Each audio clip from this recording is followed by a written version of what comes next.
یه روز که همینجوری داشتم واسه خودم بازی میکردم، یهو یه ایده زد به ذهنم. چرا بازی خودمو نسازم؟ آره، ایده خیلی باحالیه، بریم تو کارش. اول واسه ساخته یه بازی نیاز به یه ایده خفن داریم. حالا باید بشم یه جایی فکر کنم و همینجوری نشستم و فکر کردم که به یه ایده خیلی خفن رسیدم. اونم چیزی نیست جز بازی میم های ایتالیایی. جی. خب میدونم خاص شده ها، ولی بیایم بسازیمش. واسه یه کرکتر اصلی بازی بمباردیلو کروکودیلو رو کشیدم که از نظر خودم خیلی خوب شد.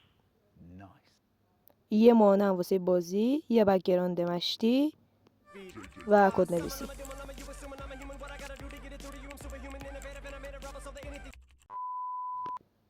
و نتیجه رو بریم ببینیم که خیلی هم عالی داره، خوب کار میکنه. بریم چیز دیگه بهش اضافه کنیم. حالا یکم کدنویسی واسه یه مانع ها رو انجام میدیم که به طرفمون بیان و وقتی باشون برخورد کردیم ببازیم و بازی از اول بشه.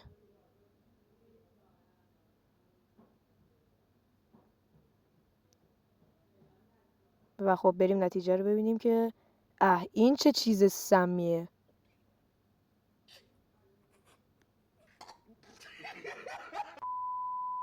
خب من درستش کردم و الان بازی تا حدودی درست کار میکنه، عالیه. خب فرض کنید این خونه شماست و شما هم داخلش نشستید و دارید بازی منو بازی میکنید که یهو گوشیتون زنگ میخوره. حالا این وسط بین دوتا گزینه موندید، یا بازی کنید یا تماس جواب بدید و اینجاست که من وارد کار میشم با اضافه کردن دکمه استاپ.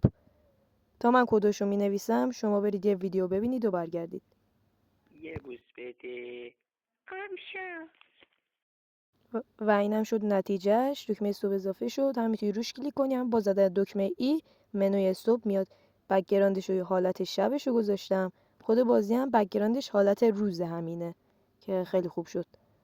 حالا بریم یه چیز دیگه بهش اضافه کنیم. میخوام برای بازی یه ایستر اگ اضافه کنم. یکم کد مینویسیم و اون ایستر اگ خیلی باحاله، ولی متوجه شدم که کار نمیکرد. حالا ایستر اگ چی بود؟ پرنده فلپی برد از پشت صحنه اینجوری رد میشه و میره اونور. ولی خب متاسفانه کار نمیکرد، اصلا رد نمیشد. کداشو یکم درست کردم و بالاخره پرندهش رد میشد، ولی باز یه مشکلی داشت، اینکه پرندهش فقط یک بار رد میشد و دیگه رد نمیشد.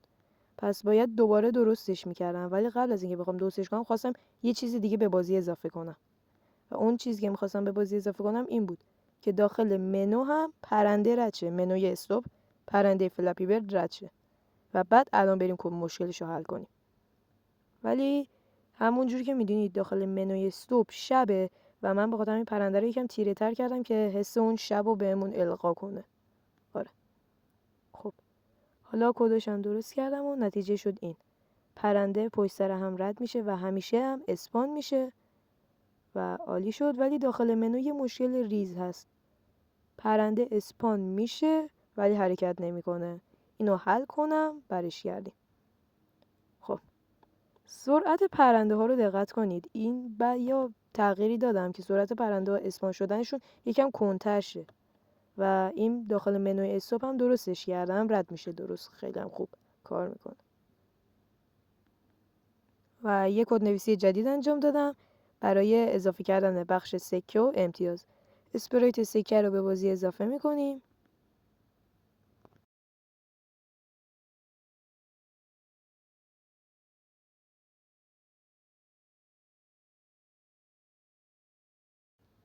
و حالا بریم نتیجه رو ببینیم.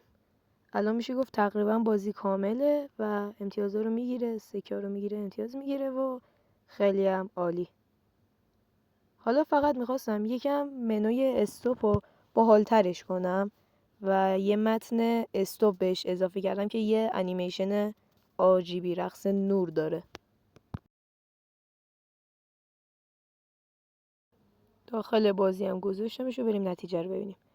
الان وقتی شما دکمه ای رو بزنید یه همچین متن بهتون نمایش داده میشه که خیلی باحال شد.